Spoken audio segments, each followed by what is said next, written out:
Bonjour à tous et bienvenue à ce webinaire qui sera animé par Ores Lysimanko, qui est coach professionnel d'affaires chez Ores Coaching. Je me présente pour ceux qui ne me connaissent pas. Je suis Sylvie Séguin. Je suis la directrice générale de la Chambre de commerce et d'industrie de Saint-Laurent-Mont-Royal. Donc, pour débuter, je cède immédiatement la parole à notre président, M. Kelvin Moe. Bonjour à tous, nous sommes très heureux de vous avoir tous.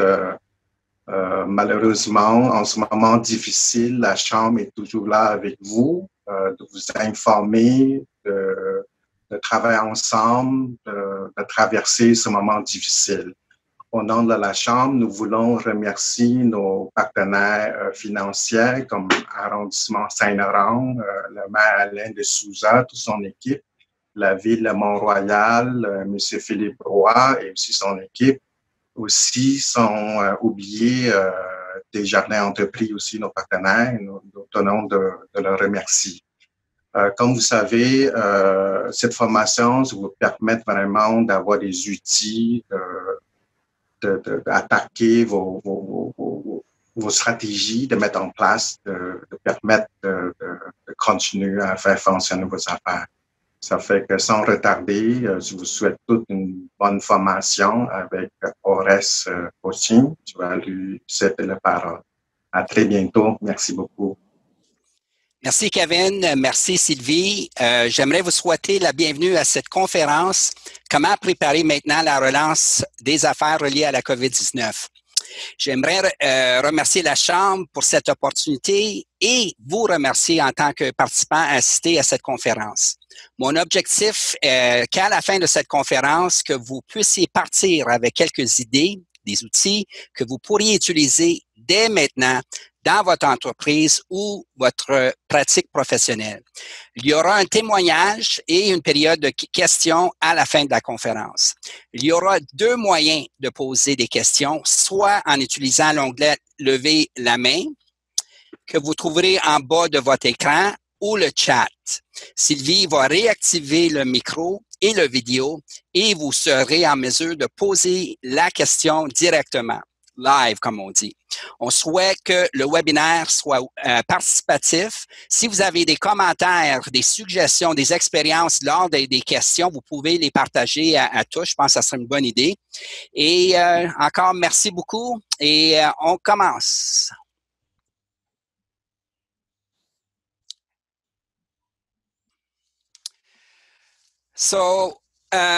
Comment préparer maintenant le volet, le programme, ça va aller en 5 volets. Il va y avoir une question de perspective. Il va y avoir le processus que je vais parler. Analyser la situation actuelle, actualiser les priorités et le plan d'action et aussi l'alignement et exécution suivie. Mais la question de perspective, c'est que j'aimerais que vous pensez, regardez ça comme individu. Et les individus, actuellement, les gens vivent dans un moment de stress. Il y a de l'anxiété, sont impuissants, sont nerveux, ils savent pas de qu'est-ce qui va se passer dans le futur, sont préoccupés à la santé et aux mesures sanitaires. Puis, par contre, il y en a des individus qui prennent ça comme une opportunité de cette situation. Les entreprises, actuellement, il y en a des entreprises où est-ce qu'ils ont mis plusieurs employés mis à pied. Il y a l'incertitude de leur situation financière. Ils savent pas de qu'est-ce qui se passe. On parle du cash flow. Il y a vraiment une inquiétude à ce niveau-là. Il y a la réduction des activités. Il y a beaucoup de chefs d'entreprise qui savent pas même pas si la pérennité de l'entreprise, si ça va continuer, et aussi l'économie, le marché international. Comme on sait, le COVID-19, c'est global, c'est pas juste ici, ça a touché partout. Ils ont aussi des préoccupations de santé et en mesures sanitaires aussi. Leur chaîne d'approvisionnement, comme on a vu avec les masques et les matériaux, il y a des problèmes. Ça va être très important de regarder ça. Les risques, par contre, comme je vais vous dire, il y a des entreprises qui ont vu cette situation puis ils ont pris des opportunités pour continuer en affaires et tout ça, puis je vais en parler. So, le message que je veux vous dire aujourd'hui, c'est que il ne faut pas se fier au passé. Il faut dès maintenant, commencer à penser au futur. Et c'est ça la clé. Sortez du passé et commencez de penser qu'est-ce qu'on va faire dans le futur. Et je parle dans votre état d'entreprise et aussi dans votre état personnel, parce que ça, c'est le mindset qu'il faut changer. Et je sais, c'est difficile, mais par contre, c'est ça que vous pouvez à un moment donné de contrôler. So, le processus, j'ai fait ce programme-là en pensant au niveau du COVID-19. So, la phase 1 qu'on va parler, ça va être analyser la situation actuelle. Il y a 3 phases. Le deuxième phase, ça va être actualiser les priorités, le plan action. Si vous voyez, il y a un reset parce que vos priorités, sûrement avec tout ce qui se passe, ils vont changer. Mais par contre, qu'est-ce qui va être important, c'est d'établir et définir c'est quoi les priorités, sur quoi je vais travailler dans les 6 prochains mois pour s'assurer que ça fonctionne. Et la troisième phase, c'est l'alignement et l'exécution et le suivi. C'est ça les 3 phases. So, si on regarde dans la phase 1, l'analyse de la situation actuelle, il faut évaluer l'emplacement du travail et configurer conformément aux directives de COVID-19. Et ça, c'est au niveau de sécurité, santé pour vos employés, pour vous et inclus pour vos clients. Il faut évaluer les défis qui représentent aux employés, les principaux clients, les fournisseurs, l'approvisionnement, qu'est-ce qui est important, les technologies, les partenaires. Il faut évaluer votre situation financière actuelle, où est-ce que vous êtes rendu, et préparer un genre de flux de trésorerie qui appelle un genre de cash flow avec différents scénarios, si c'est ça qui arrive et tout ça. Et valider votre valeur de proposition qui est essentielle et aussi faire un SWOT analysis. So, dans la phase 1, qu'est-ce qu'on va faire? C'est qu'on va passer par chaque étape afin que vous puissiez comprendre exactement qu'est-ce que ça représente. So, dans l'emplacement de travail, l'endroit de travail essentiel, il faut que ça soit l'espèce de santé et sécurité soit respectée. Sûrement, vous en allez au magasin, vous en allez, il y a déjà des affiches, il y a des plexiglas, tout le monde fait attention. On marche sur la rue, tout le monde fait attention à chacun. La distanciation, c'est tellement important à respecter. So, l'élément, c'est de regarder votre entreprise, où est-ce que vous travaillez, est-ce qu'elle est sécuritaire actuellement? Si elle n'est pas sécuritaire, là, ça serait le temps de commencer de préparer, que ça soit, de regarder, de visualiser comment vous pensez de le faire sécuritaire. Tu sais, avec le désinfectant pour s'assurer qu'il y en a, tu sais, que les gens lavent les mains et tout ça.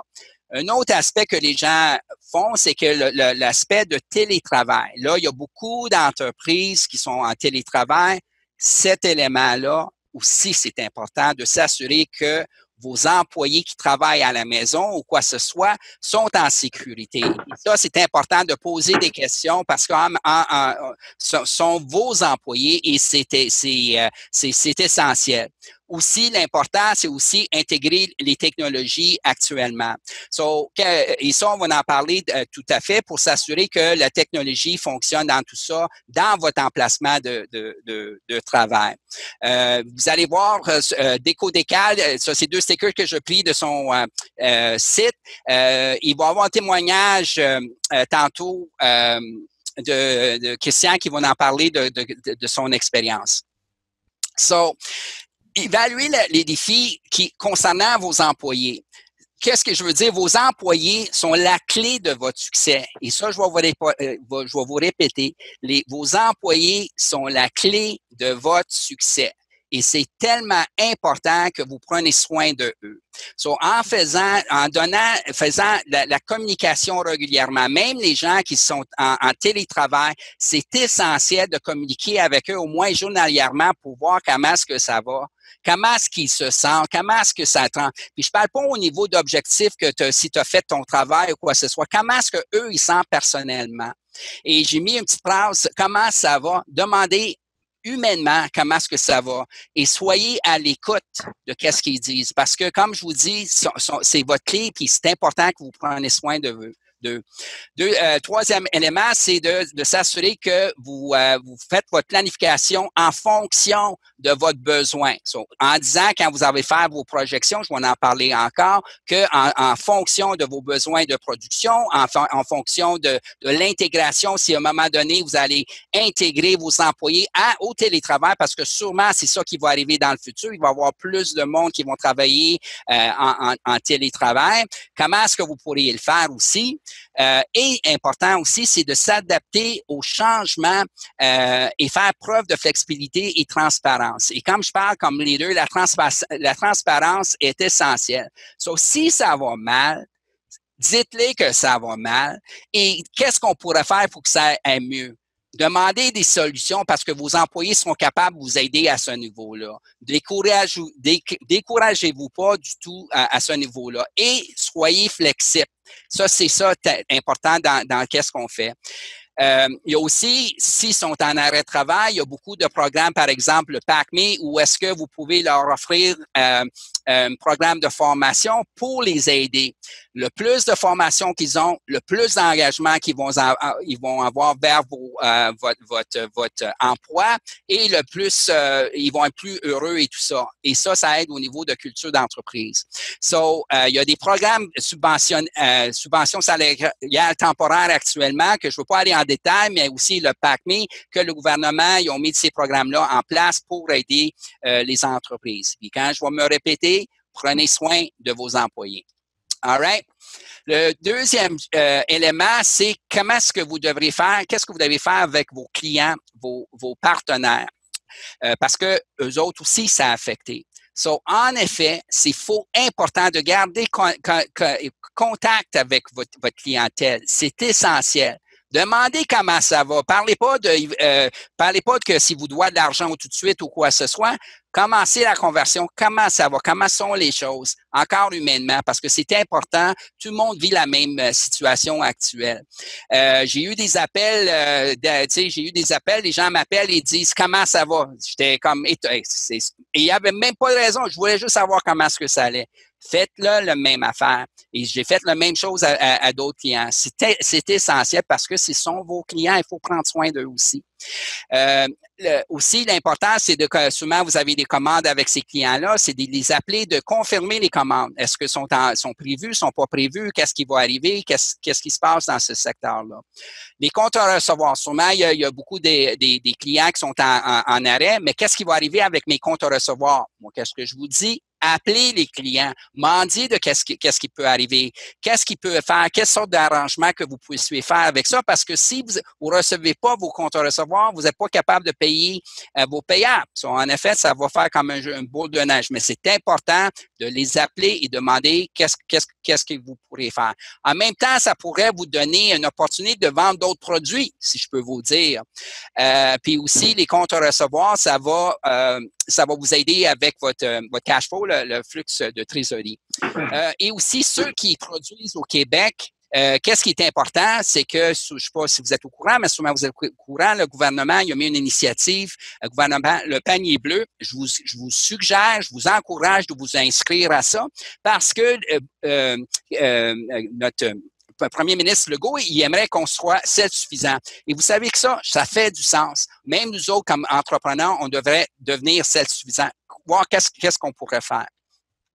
Les fournisseurs. La prochaine phase, c'est aussi appeler vos fournisseurs. Tellement important pour maintenir ce lien-là et aussi de vérifier la chaîne d'approvisionnement parce qu'eux autres aussi, il y a un problème. Ça se peut qu'il y aura un problème de livraison et s'il y a un problème, mais là, c'est important que vous sachiez tout de suite pour que vous puissiez appeler d'autres fournisseurs pour que vous attendez pas après ce fournisseur-là pour commencer de démarrer votre entreprise, de partir, de relancer les affaires. Tout ça dans le niveau de préparation pour s'assurer que tout tout va bien aller dans cet aspect-là. Et aussi ceux qui ont des problèmes de cash flow, ils ont des problèmes de faire des paiements, vous pouvez même leur demander de renégocier les paiements si vous êtes capable et tout ça. Donc, cet élément-là, c'est vraiment important. Si on continue, il y a aussi l'aspect de technologie. So là, vous voyez actuellement, il y a beaucoup d'entreprises qui s'en vont vendre en ligne. Et c'est ça qui arrive actuellement. Puis ça va être la nouvelle forme de vente. So, regardez votre opportunité. Comment est-ce que vous serez capable de vendre en ligne? Essayez de proposer des promotions à rabais, voir comment est-ce qu'on pourrait faire. Par exemple, je vais vous donner un exemple. Je ne vais pas parler toujours de moi, mais je vais vous donner un exemple. Avant, je rencontrais les clients en personne, faire du coaching d'affaires en personne. Là, je le fais en Zoom. C'est plus facile, on perd pas du temps, il n'y a pas du voyagement et tout ça. So, les rencontres avec les clients, les fournisseurs et tout ça, vous pouvez tout ça faire ça soit en Zoom Meeting, en Microsoft Meetings, en Slack ou quoi que ce soit. Et aussi, l'importance, c'est qu'on ne parle pas assez de ça, c'est la cybersécurité au niveau le télétravail aussi. Assurez-vous que vous êtes bien protégé au niveau le cybersécurité parce que ça, c'est un facteur très important. Vous pouvez même vendre vos produits en façon de faire des webinaires ou faire des capsules vidéo. Tout ça, il va y avoir un changement, une tendance qui va aller plus en plus vers la technologie. Ça va être important de regarder comment est-ce que vous pouvez prendre avantage de cette situation et comment vous pouvez même vendre ou offrir vos services au niveau de la technologie. Là, on s'en va vers l'évaluation situation financière.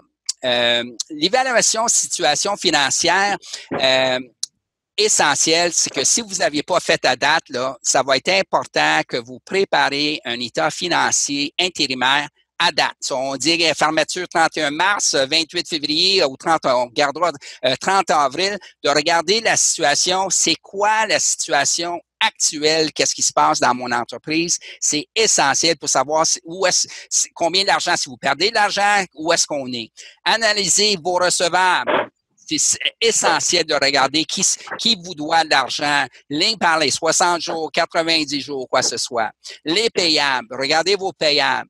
Regardez le niveau en caisse et de faciliter les crédits. Les banques actuellement, il y a beaucoup de banques qui offrent pour retarder les paiements. Il y a des programmes qui sont en ligne actuellement avec Investissement Québec. Il y a plusieurs programmes en ligne. Je vous encourage d'aller voir votre banquier pour voir qu'est-ce qu'il pourrait faire pour vous aider. Puis j'étais à une conférence lundi. Il y avait un banquier qui me disait qu'il y avait son client, il y avait son avocat, il y avait son comptable, puis il y avait le banquier qui discutait ensemble d'une situation virtuellement. Avant, il y avait des rencontres en personne. J'ai dit, wow, mais c'est là où est-ce qu'on s'en va. Et c'est important. C'est très important que vous parlez à votre banquier, que vous en parlez de la situation. Il faut regarder aussi, regarder des dépenses fixes, regarder vos dépenses variables.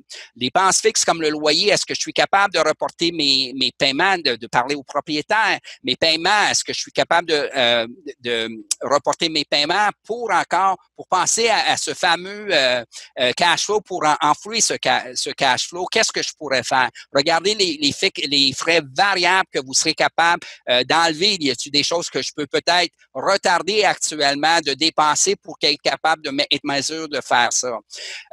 Très important, le break-even. Je fais ça avec mes clients. Est-ce que vous connaissez le point mort, votre break-even? Ça, il faut que vous déterminez. Si vous ne saviez pas, parler à votre comptable de vous aider, de trouver c'est quoi votre point mort, que vous sachiez combien d'argent, de revenus j'ai besoin de générer pour être capable de faire de profit. Et aussi le coût de revient. Sur chaque fois que j'investis, c'est quoi le coût que je fais? Les comptes recevables, je vais dire souvent à mes clients, regardez vos clients qui sont payants ou pas payants. Est-ce que sont rentables, sont pas rentables? Qu'est-ce que je pourrais faire pour qu'ils soient plus rentables? et aussi de préparer un cash flow, je parle un flex trésorerie, 3 à 6 prochains mois en regardant des différents scénarios et des prévisions financières. So, pas aller, vas-y pas pour 2 ans, 3, impossible, même 1 an. Moi, j'irais 3 à 6 prochains mois pour voir qu'est-ce qui se passe, pour regarder c'est quoi vos besoins financiers et tout ça. Puis les différents scénarios, c'est qu'est-ce qui peut arriver dans les 3, la réduction de mes ventes. C'est quoi la réduction de soit 10, 15 20 50 ça va être quoi, ça va être quoi l'impact sur ma profitabilité et aussi l'impact sur mon cash flow que vous puissiez en discuter avec votre banquier. So, j'ai pris ça de la BDC, je trouvais ça quand même très intéressant. Ils ont donné un exemple comment faire un flux, en réaliser différents scénarios, mais ici, ils ont utilisé un scénario par contre. So, si on regarde, il part avec l'encaisse, il garde les comptes clients, vente client, première semaine. So, si vous voyez, c'est fait semaine par semaine. Et je vous encourage de faire, et je vous recommande fortement de le faire semaine par semaine. Là, c'est certain que ça va être l'ouvrage, mais par contre, au moment donné, quand c'est mis en place, le suivi, ça va être très, très facile. Ils l'ont fait pour 4 mois, ou 3 mois, je pense, 3 mois. Et à un moment donné, vous allez voir qu'il y a un négatif à la fin du 13e semaine. So, dans ce cas-là, c'est essentiel d'aller voir qu'est-ce que vous pouvez faire pour combler ce manque de cash présentement. So, et je vous encourage de faire ce scénario parce que je vais vous dire une chose, comme je le dis, le cash, c'est votre sang. C'est votre blood, là, c'est votre sang. Si là, ça bloque, c'est comme une crise de cœur. C'est carrément ça. So, c'est important que le cash flow continue et que vous preniez les mesures nécessaires pour que ça continue. Et je vous laisse ça avec ça. So, l'aspect dans tout ça, qu'est-ce qui va arriver, c'est que si vous voyez ça vient aussi de la BDC, le cas actif, le cas de la fameuse courbe, mais regardez qu'est-ce qui va arriver. C'est que vous allez mettre le mise à jour de votre plan financier qui va faire le mise à jour de votre plan trésorier. Là, vous allez confirmer votre commande avec votre client. Les achats de matériaux, s'il y en a, vous allez parler à votre fournisseur et ça se peut que vous allez avoir besoin de fonds de roulement. Et dans ce cas-là, c'est là où est-ce que vous dites, OK, qu'est-ce que j'ai besoin de faire? Vous allez commencer à rappeler vos employés et aussi recevoir des opérations et tout ça. So, cet facteur-là, c'est essentiel. Après ça, il faut valider votre... je parle de la valeur de proposition. La valeur de proposition, c'est votre modèle d'entreprise. Je parle souvent, c'est votre edge. Qu'est-ce qui vous différencie entre vous et votre compétition? C'est essentiel que ça soit clair et précis. Vous devrez faire affaire avec moi parce qu'on est capable de faire soit des économies, des hausses des revenus, quoi que ce soit. Mais il faut tenir compte de la réalité de qu'est-ce qui, avec le COVID-19. So, tout ce qui se passe, la chaîne d'approvisionnement, le virtuel, par exemple, tout ça, la distanciation physique, tout ça, il faut tenir compte quand vous faites votre valeur. Parce que si vous n'avez pas de valeur de proposition, je ne sais pas comment vous êtes capable de vendre. Je vous dis ça comme ça. Sans proposition de valeur, il est impossible à savoir comment votre entreprise fera de l'argent, quel partenaire vous aurez besoin et comment vous allez. Ça, c'est essentiel de déterminer ça, comment le faire. So, et d'après ça, là, l'aspect, je vous encourage de faire une analyse SWOT. Puis le SWOT, c'est de regarder vos forces, vos faiblesses, les opportunités et les menaces. Et quand on regarde au niveau des opportunités où vos forces devront rester là comme ils sont. Si votre expertise en marché, votre expertise, ça peut être votre prix, ça peut être quoi que ce soit. Il y a des faiblesses, mais je vais mettre plus de focus sur les opportunités. Par exemple, les leviers de marché, des marchés que vous pouvez aller chercher. Puis je vais vous donner des exemples d'un marché actuellement qui sont qui sont en mode d'expansion. On parle alimentation, on parle au niveau de santé, on parle au niveau de pharmaceutique. C'est des nouveaux marchés qui, à un moment donné, ça va pousser. Aujourd'hui, là, c'est ça qui arrive. So, à un moment donné, vous allez être obligé de voir comment est-ce que je peux m'ajuster au marché pour aller chercher cet aspect, cette opportunité-là. Technologie aussi, vous allez voir plein d'entreprises qui vont faire plein d'argent au niveau de technologie aussi. Aussi les canaux de distribution aussi, ça va être important, comme les virements et tout ça, ça va arriver. So, l'analyse, ça, c'est très important parce que en faisant votre analyse, soit c'est ça, vous allez dire, ben là, je veux travailler sur ces priorités. C'est ça que je veux mettre le focus pour les 6 mois à 12 mois prochains. C'est ça que je veux travailler. OK? So, la phase 2, qu'est-ce que j'aimerais faire à cette époque-là? C'est que j'aimerais parler d'une entreprise à Saint-Laurent qui s'appelle Machinerie Pharmico produit. Eux autres, ils produisent des équipements robotisés d'emballage pour des industries pharmaceutiques, alimentaires, cosmétiques, médicales et autres.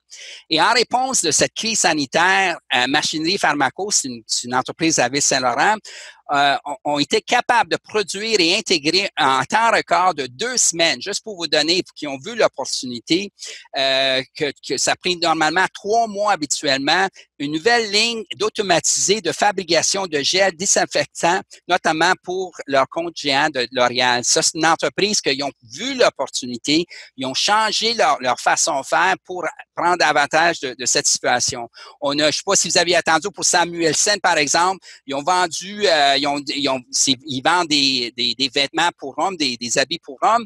Là, ils vont produire 200 000 blouses chirurgicales pour le gouvernement et tout ça. Absolute Vodka, c'est un autre exemple.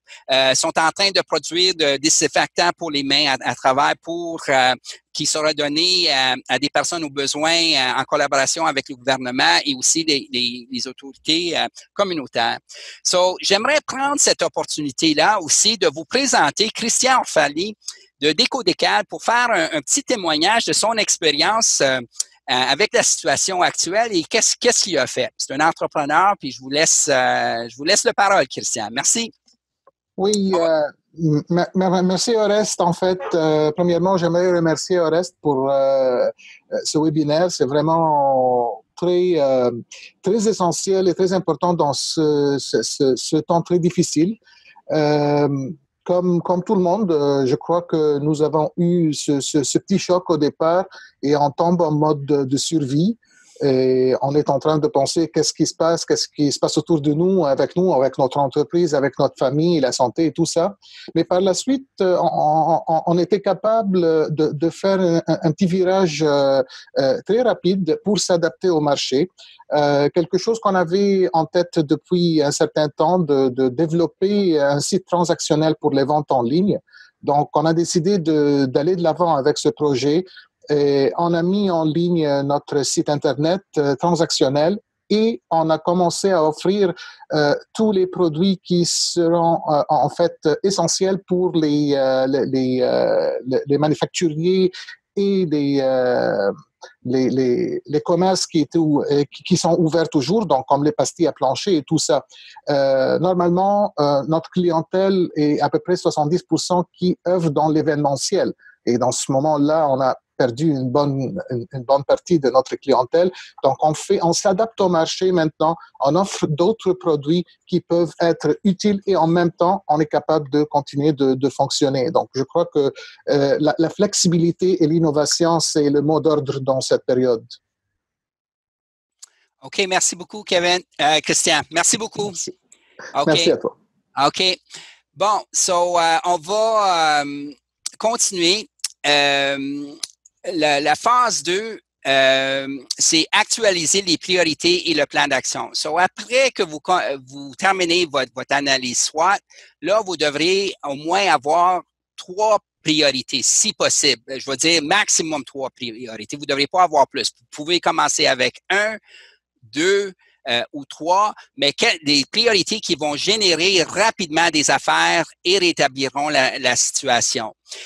Et ça, c'est essentiel. C'est des choses que vous pouvez travailler dès maintenant pour être capable de mettre ça rapidement pour augmenter le volume de votre entreprise.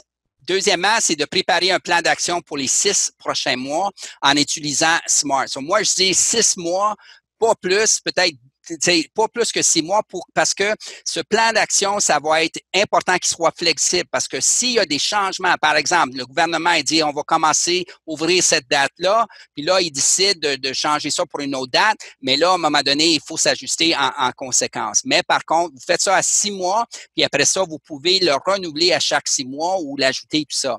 L'importance aussi, c'est de mesurer les progrès en utilisant les indicateurs clés de performance. Pour le finance, on parle de clients, on parle d'opérations, puis on parle de ressources. Puis aussi, finalement, c'est aligner le budget et planifier les ressources et clarifier les rôles et les responsabilités. So, dans ce phase-là, les trois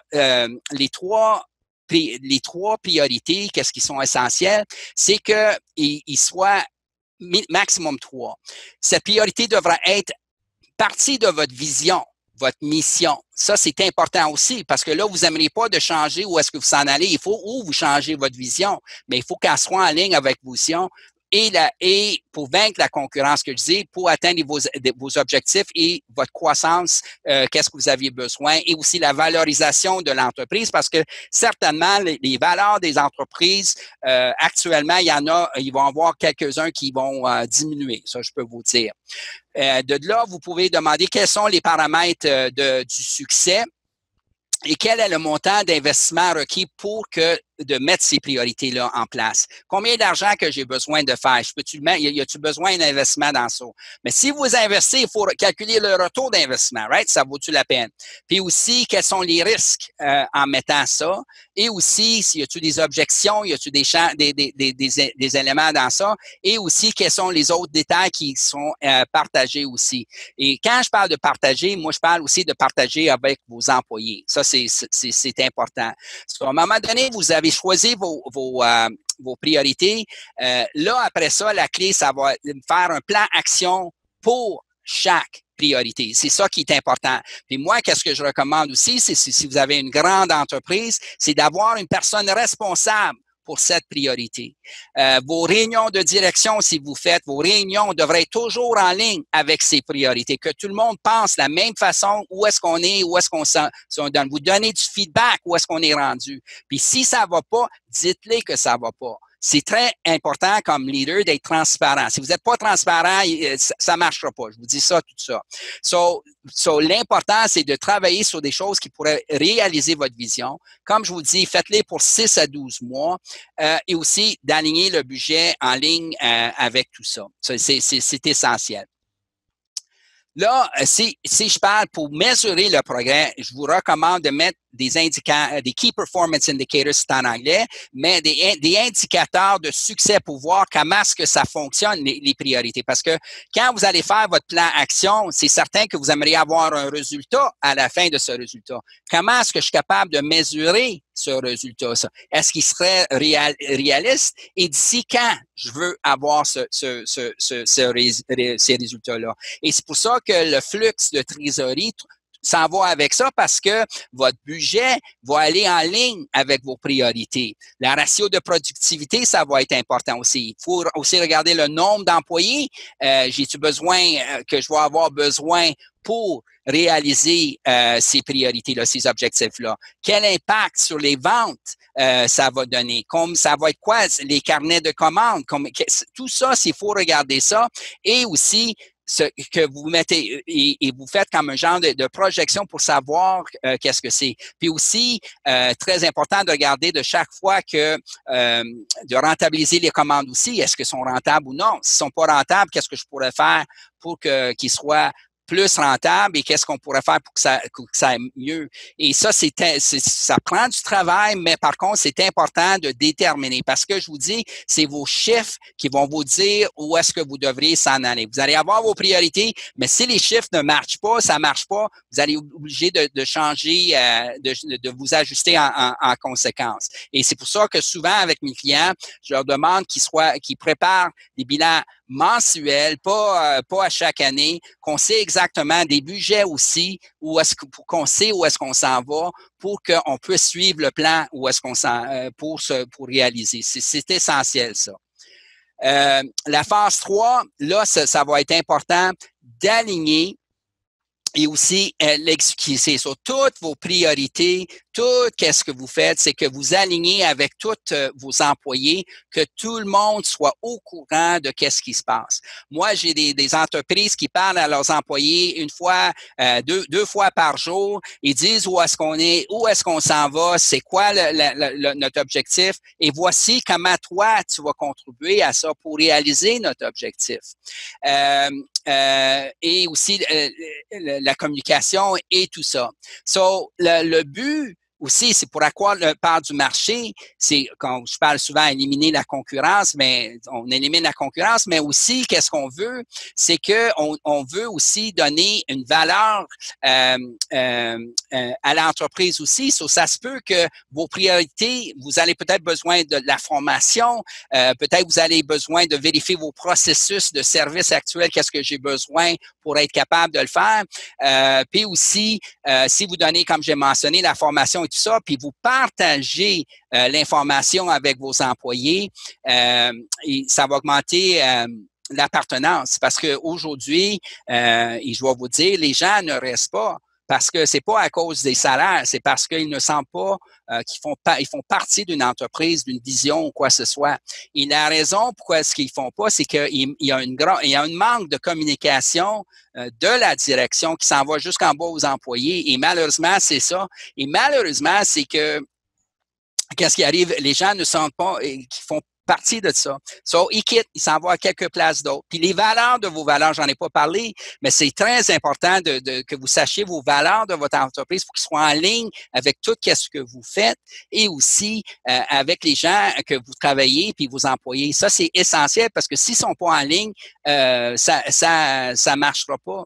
So, la communication est essentielle avec tout le monde. Pendant ce temps-là, j'ai des gens que je connais que le vendredi à 5, ils font des 4 à 6, je pense, avec leurs employés où est-ce que les gens arrêtent puis ils discutent de leur semaine puis ils prennent un verre, tout en virtuel. Moi, je dis, quel bel exemple d'avoir un engagement et tout ça. So, l'exécution et communication, l'action se déroule lorsque la stratégie est transférée au niveau organisationnel et individuel. C'est certain que vous allez avoir besoin de faire une gestion de changement. C'est certain qu'il va y avoir des employés qui vont être réticents de retourner parce que le niveau de sécuritaire, ça se peut à cause leur obligation familiale, il faut qu'ils s'occupent de leurs parents, de la famille, ça peut être n'importe quoi, mais il faut être encore à l'écoute. Aussi, la bonne gouvernance, très important que vous avez une bonne gouvernance dans votre entreprise, que vous vérifiez, il y a des gens qui vérifient pour s'assurer que tout va bien, et aussi d'avoir un genre d'exécution quand je vais communiquer. Le lundi, on communique, voici qu'on va faire, voici qu'on va faire pour la semaine. Tu sais, je vous donne des idées, là, mais ça peut être à vos besoins. Mais la communication est essentielle, et spécialement ceux qui sont en télétravail, parce que eux autres sont... Puis même ceux qui vont rester en télétravail après. Parce qu'après ça, c'est certain qu'il va y avoir un changement à ce niveau-là, mais même aux espaces de bureau, un comptable me disait à un moment donné, il dit il va y avoir moins d'espaces de bureau et plus de gens à télétravail. Pourquoi? Parce qu'ils veulent sauver de l'argent en espace de bureau. C'est ça qui va arriver. Par contre, ça va être très important de faire ça. So, pour créer une culture d'entreprise de haute performance, très important, c'est de communiquer la stratégie. Toujours. Et comme je vous dis, je ne veux pas me répéter, mais c'est ça la clé. C'est ça la clé à faire. So, les 3 grands obstacles de ça, je peux vous dire, pour les entrepreneurs, les chefs d'entreprise, les 3 grands, c'est l'absence d'une planification pertinente et exécution immédiate. Je parle tout de suite. Si on est en pause puis on reste en pause, ben on reste en pause. La question, c'est de se mettre en action, d'être proactif, de dire OK, je vais commencer, je vais faire ça, je vais penser à mon modèle d'entreprise, qu'est-ce que je vais faire et tout ça. Très important, l'absence d'une scène de communication. Les gens ne communiquent pas, ben là, les gens quittent. Tu sais, avant, on manquait des employés. Là, on est rendu dans 2 mois. Il va y avoir plus d'employés que, tu sais, il va y avoir beaucoup d'employés de ça. Mais par contre, il va y avoir des opportunités. Right? So, et aussi, le troisième, c'est l'absence du capital et de liquidité. So, il va y avoir beaucoup d'entreprises qui vont avoir beaucoup de problèmes au niveau de liquidité, capital, ceux qui ont fermé. Je vais vous donner un exemple. Il y a un restaurant ici, pas loin où est-ce que j'habite. C'est un beau restaurant. On va là dans des occasions spéciaux. À un moment donné, je me dis, qu'est-ce qu'il va faire? Je reçois un flyer à la maison, une petite affaire. On est ouvert, cher client, on est ouvert. Cher voisin, il a commencé. On est ouvert, on est là pour vous aider. Là, ils sont en train de faire du take-out. J'ai dit, quelle idée. Et devinez quoi? J'étais allé faire un take-out de ce restaurant-là. Si j'avais pas eu ce flyer-là, j'aurais jamais su qu'il était ouvert. So, je vous donne juste un exemple à ce niveau-là. Ça, j'adore ça. C'est un but sans plan est juste un souhait. So, si vous faites pas votre plan, it's just a dream. C'est tout que c'est. So, c'est essentiel d'avoir un plan. Et j'aimerais aussi terminer, c'est que j'ai lancé ce programme. C'est moi qui ai bâti qu'est-ce que vous venez juste de voir, ce programme de relance des affaires. Et si vous êtes intéressé, j'ai mis un programme, je veux faire un pitch là, mais c'est le moment.